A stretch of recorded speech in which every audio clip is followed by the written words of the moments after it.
Hey, what's up, y'all? Paula Ralph Birkett here for another edition of Perception to Decisions. How we perceive ourselves is how we will be ourselves. And for the very first one of 2018, I wanted to give my review of Black Panther. I will be giving my pros and cons of the movie. There are way more pros and really only one con of the movie. And I'm sure you guys already know what it is, but let's break it down. Number one, representation. The movie was straight up blackity black, black, blackity black, black, black.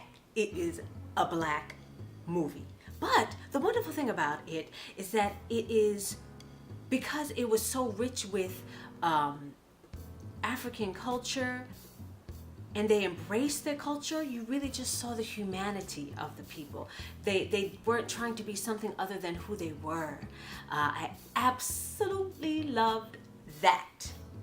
The number two thing I absolutely loved about Black Panther was the diversity of their traditions. You really were able to see that the Wakandan people were not a monolith. They were different, and yet we're able to get along and appreciate each other's differences, which I think every real nation can really appreciate diversity.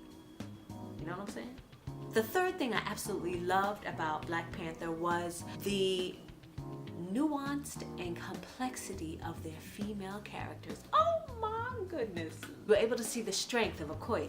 You were able to see the strategy and beauty of Nakia. You were able to see the intelligence of Shuri, and you were able to see the royalty and the regalness of Queen Mother Ramunda. Absolutely just so beautiful. Another thing about that one point was not just the female presence, but how the female presence was able to get along and work beside the male presence. There was no one gender over another. They were all working together in order to save their country. So my one con about, the one thing I just did not appreciate, I did appreciate it, but the one thing I didn't like about Black Panther was, say it with me, Killmonger.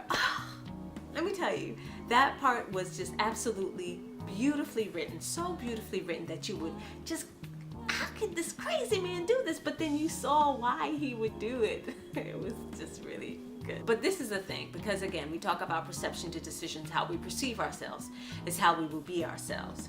I read this article in Shadow and Act by Brooke Obie. The name of the article is In Defense of Eric Killmonger and the Forgotten Children of Wakanda.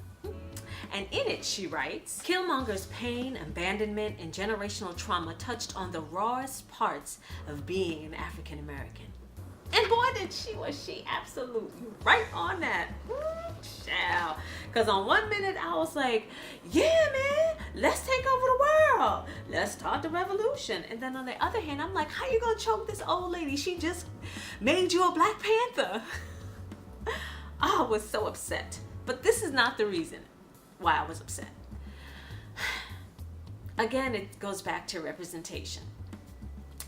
You know, for years and years and years and years, African Americans have been portrayed in Hollywood films as angry or unintelligent or vengeful, and those ideas go throughout the world. The only thing I don't appreciate about this character is that it continues to perpetuate that same idea. If you saw the link about from, I think it was from Disney, from the cast of Black Panther, about how they said the best moments of the film, almost all of them said the best moment of the film was the waterfall scene, the Wakandan waterfall scene, where there were different tribes, right? And Lupita Nyong'o said that there were people from all different places of the world, meaning the extras, the people who represented Wakanda, were from all parts of the diaspora. That actually gives me hope. That, you know, we can see ourselves as Pan-Africans, part of the diaspora, and not just maybe from one country. That might be where we live or where we were born, but we are all part of this huge makeup of the human experience. If you like anything you hear, if you agree, or even especially if you disagree, please let me know in the comments. Again, my name is Paula Ralph Birkett. This is Perception to Decisions, and you can catch me at singpaula.com. And I'll see you next time. Love you guys. Bye-bye.